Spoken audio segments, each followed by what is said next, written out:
A while ago, I was in Canberra walking around one of the parks by the lake, and I came across, I could see it in a distance, obviously some kind of artwork, a series of white poles of different heights. I came closer and I read a sign that told me that it was a memorial to the SIV, that is, Suspected Illegal Entry Vehicle X. When SIV X sank, it took with it, the sign told me, 146 mothers, 142 children and 65 fathers, all of whom drowned. And the sign proclaimed that our message in making this memorial is that kindness is stronger than fear. It was a powerful sign and a powerful bit of artwork. Yes, I thought, very worthy, very true. How sad. Then I walked closer, and the poles somehow doubled back on themselves to enclose a little bit of grass. And to get close enough to read a second sign, I actually went into that little enclosed space. And the second sign told me this: the SIV X vessel was 20 metres long. The exact dimensions are outlined by these 42 poles. I glanced to the right, where the curving row of poles met, and to the left, where they met at the other end, and realised that I was standing in the middle of a boat that had somehow, along with me, contained 399 other people, all but 47 of whom had drowned. How can I tell you what I felt in that second, which I'm feeling even now, remembering that moment? Rather than give it words like terror, grief, sadness, outrage, etc., let me tell you what happened to me physically. My throat closed so that I wasn't sure that I could go on breathing. Something happened around my middle, a kind of butterflies in the stomach feeling, something sort of tremulous and frantic. My eyes seemed to darken so that the colours of the morning were bleached into black and white. I felt my face lengthen as all the muscles let go and my jaw sagged. The sun was still shining, but I was suddenly very cold. All I wanted to do was to lie down and roll into a ball and howl. Now, all this happened without my choosing. It was an effect that the reading of the numbers had not achieved, nor had the worthy words about kindness. As I stood on that patch of Canberra grass, I went through an experience beyond my control. So what's going on in that moment when art takes us into a place where all normal thinking is suspended? What it feels like is that the brain is turning from one kind of mode to another, as if a switch is thrown, and understanding is finding another path, not the path of cognition, but another more concealed, more obscure, less articulatable one.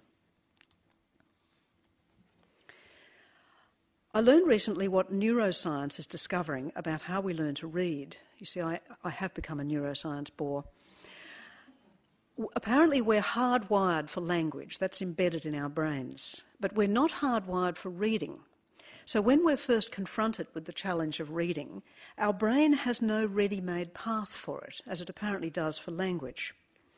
What the brain apparently does is run around. I picture a little gnome in there running around, grabbing useful bits from all the other bits of the brain, the bit that's to do with seeing, the bits that's to do with visualising, all these bits of existing circuitry which are made for other purposes. And that clever little goblin cobbles together those functions and combines them in a new way. And that is how it makes a new tool, if you like, to do this thing called reading. Once we've learnt to read, we no longer have to do that hard work. We don't have to run around every time, because once we've learnt to read, all those little bits and pieces get cobbled together into a permanent new pathway, a shortcut that's called, it's labelled reading. For reading, enter here. So it seems that in the most literal way, learning to read actually creates new brain circuitry, creates a new tool in the neurons. Now, the neuroscientists I was reading did not extrapolate that idea to the art experience, but I am boldly prepared to. Confronted with a rich piece of art, oblique, original, surprising, perhaps even obscure, the brain has no ready-made circuitry to process it. So, as it did with the challenge of learning to read, the brain will run around and put a whole lot of pre-existing circuitry together in new ways. If I'm right, experiencing art can literally create new circuits. New circuits are new ways of thinking, new tools that the brain can then apply to other purposes. So that feeling that we have that a work of art has flipped the switch over to some new kind of thinking appears to be literally true. Art is that powerful. It can change the brain.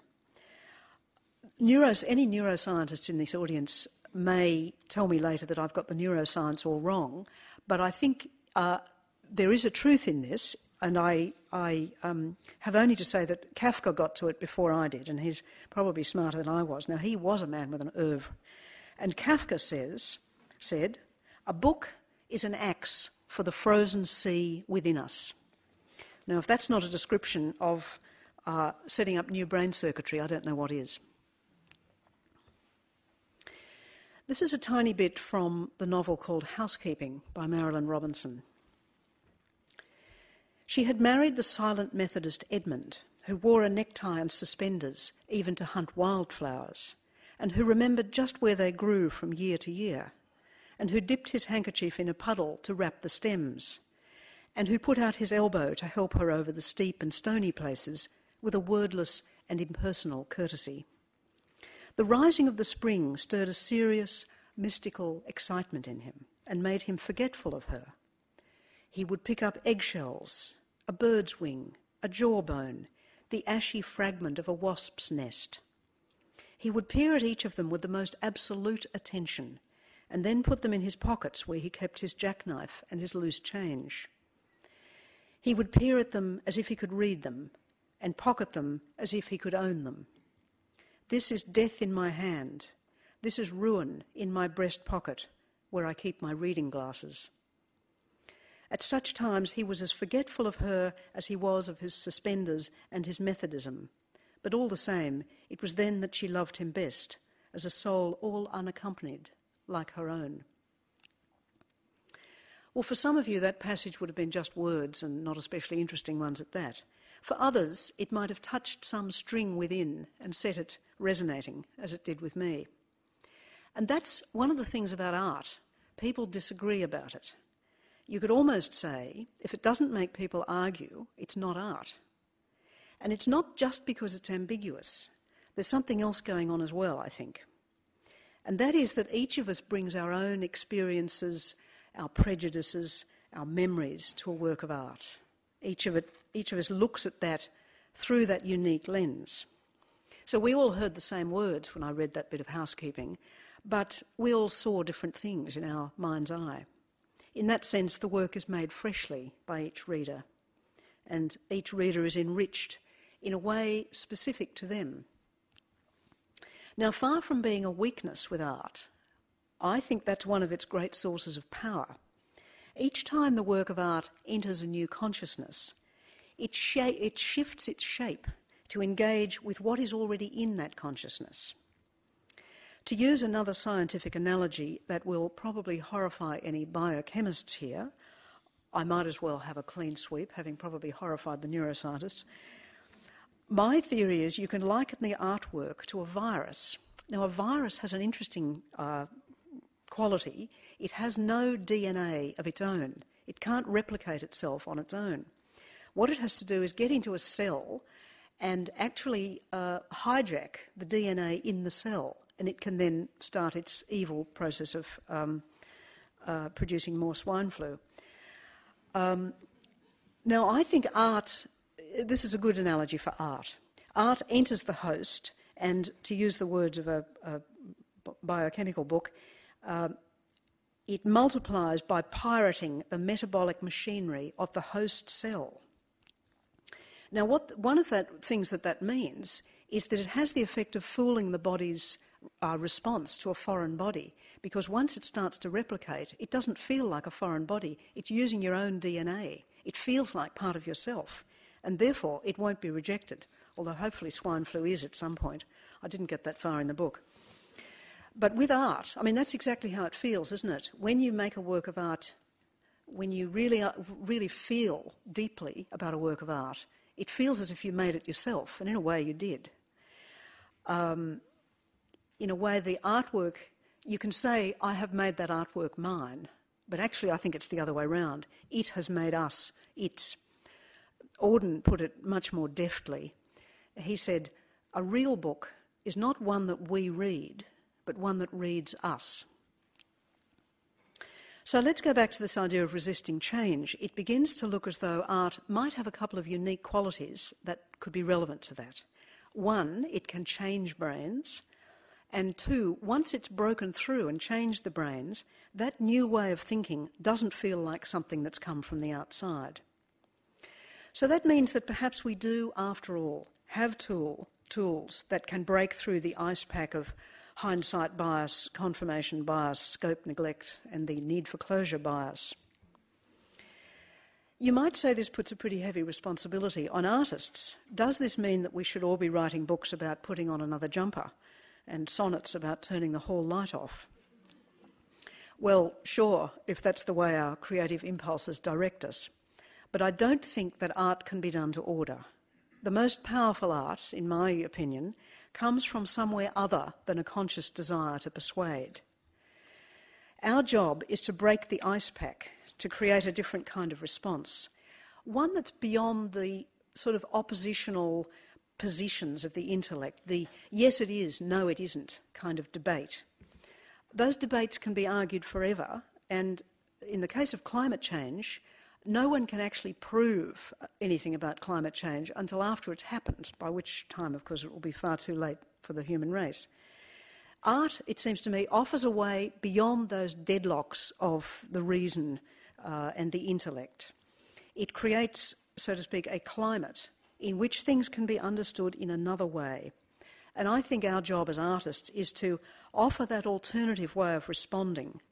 Our job, I think, is to break the ice, allowing information and ideas in. Those information and ideas will, I think, come from other places. Because the other thing is there is a law of diminishing returns on preaching.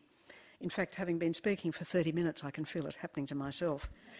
I think we do need books that can put pictures and words to the unimaginable, and Cormac McCarthy's book, The Road, leaps to mind.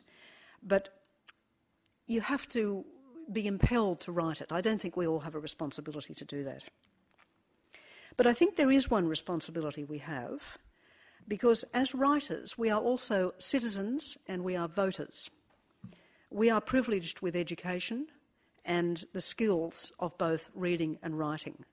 We ought to have the gift of the gab as writers. That means, I think, that our responsibility is to get ourselves informed as much as we can about the debates around climate change, gigawatt hours and so on. I mean, that's why I'm going to these lectures on geothermal power. I'm trying. Because we need to be able to refute the arguments of the climate change sceptic in the supermarket queue ahead of us. We need to be able to write a convincing letter to the paper, or even more to our MPs, one in particular who springs to mind. And as public figures of a kind, I think we probably have a responsibility to act on our beliefs in whatever public ways we can. But I think perhaps our greatest contribution might be in recognising that we have some specialised skills and habits that might be useful in a time of climate change. These are the skills that artists use. They're the skills that lets art bubble up from wherever it bubbles up from. They're not usually actually called skills. They're often called things like daydreaming and, having inspiration, rather condescending and patronising words like that.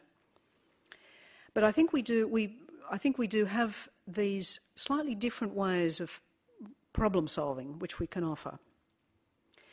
To begin with, we work around the edges of our culture and around the edges of the proper economy. Where we're used to working because of some passion attached to the work itself, not just for money or personal gain.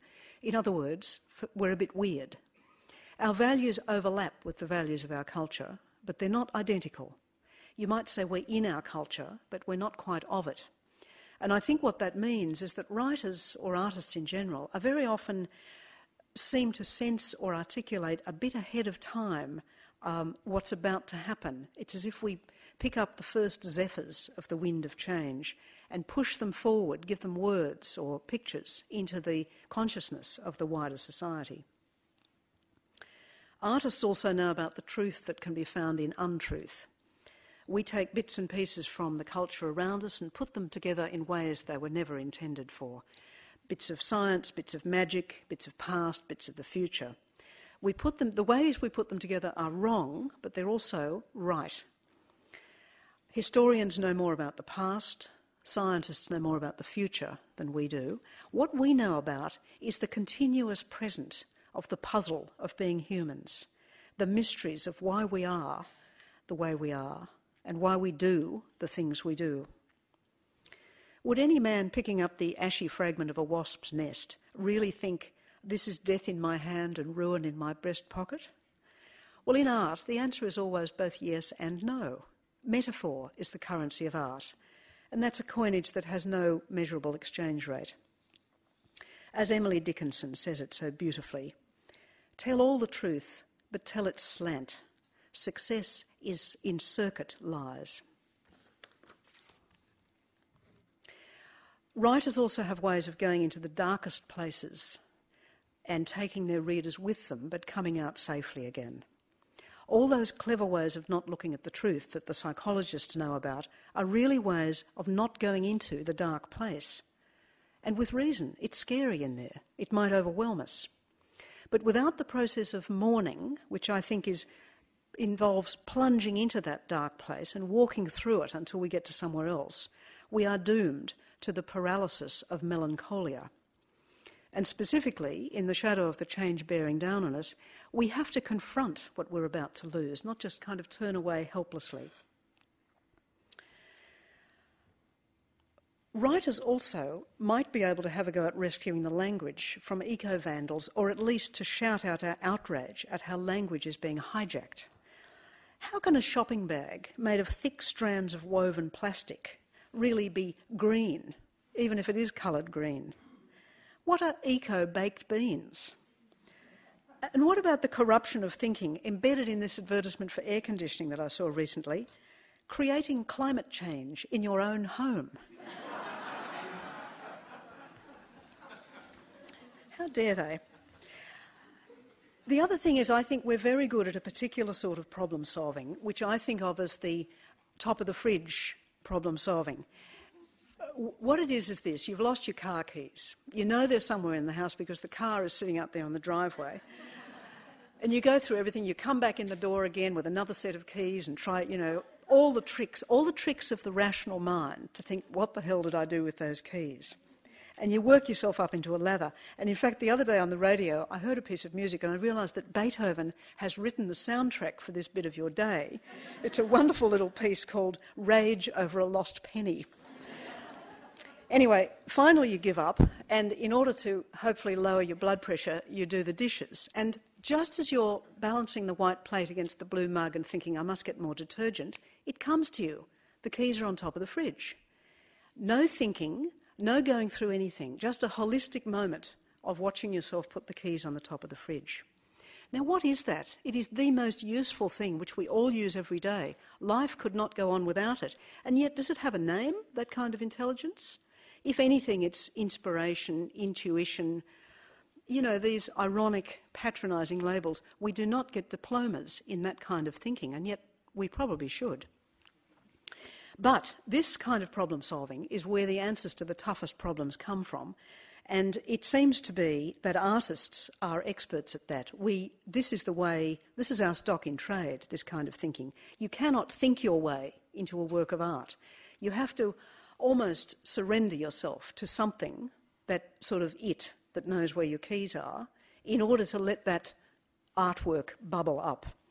And again, the neuroscientists, I believe, have a thing. It's called a sophisticated resonance effect in the prefrontal cortex, which apparently keeps a whole lot of stuff bouncing around in there together. I imagine a bit like those lotto balls in the thing. And as long as you can shut up the rest of your brain by doing something like doing the dishes, those bouncing balls will eventually present you with your lotto prize of where the keys are. In the world of art that cannot be hurried and cannot be forced, I think artists understand the deep truth of that wonderful, ironic Polish proverb, "Sleep fast, we need the pillows."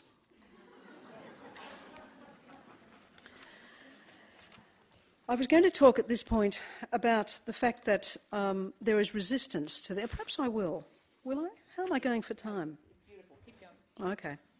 Not much longer. I don't usually talk at this length. I feel I've kind of gone on long enough. Okay. So there's resistance to this message that coal is too cheap, but it seems to me that there is also a dangerous resistance to the message that artists can actually do something about it. 200 years ago, Shelley said, "Poets are the unacknowledged legislators of the world." Well, these days he'd be laughed out of the room, I think. Several things have happened. I'm just going to mention two of them. First of all, on the grounds of irrelevancy and elitism, hundreds of years' worth of our literary and other art heritage is being allowed to fade. It's not relevant, it's too hard. Even when it is taught, and I'm thinking of literature here, its blade is blunted by being presented only in its immediately understandable dimensions, the journey, the individual and society. That's one problem. The other is that the boundaries of what is permitted seem to be being patrolled, as Louise mentioned, by a kind of genre police, demanding to see the passports of various bits of writing. Are you fiction or non-fiction? Are you history or did you just make it all up? This is sad, but the worst thing about it is that the ideas, and what's more, the kind of deep engagement that might happen between the reader and that artwork, disappear behind this barrage of pointless stuff about labelling, so that the ideas themselves become lost.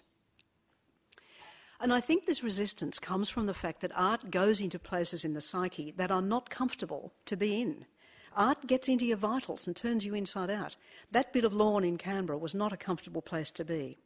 So the resistance is a quite understandable impulse to control and to reduce the great, frightening, overwhelming chaos of art to the comfortable, the bland, and the comprehensible.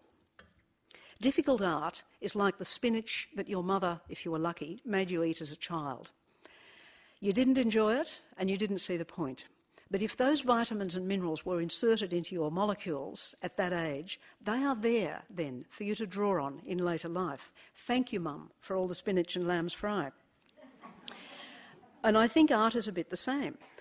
If you have not been exposed to the idea that there might be works of art that you don't quite understand, that go on resonating and puzzling and sort of itching away at you, if you haven't been exposed to that idea, then your brain has not been challenged to make any new pathways, and you have not had the humility and the exhilaration of discovering that if you worry away, if you allow yourself to just stay with that feeling of this puzzling artwork, something might happen to you, something might change, something interesting might happen.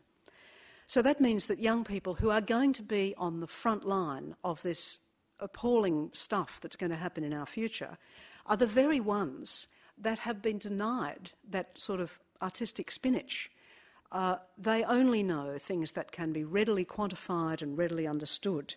If it's not either of those two things, they kind of don't have any practice at dealing with it. That seems to be a bad thing. Cicero, to quote another great man, put it in a nutshell: "He who knows only his own generation remains always a child." What's ahead of us will definitely need grown-ups on the job.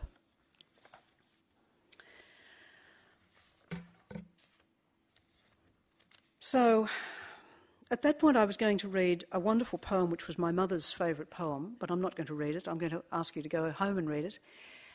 This was her favourite poem. It's called On First Looking into Chapman's Homer, and it is in fact a poem about change.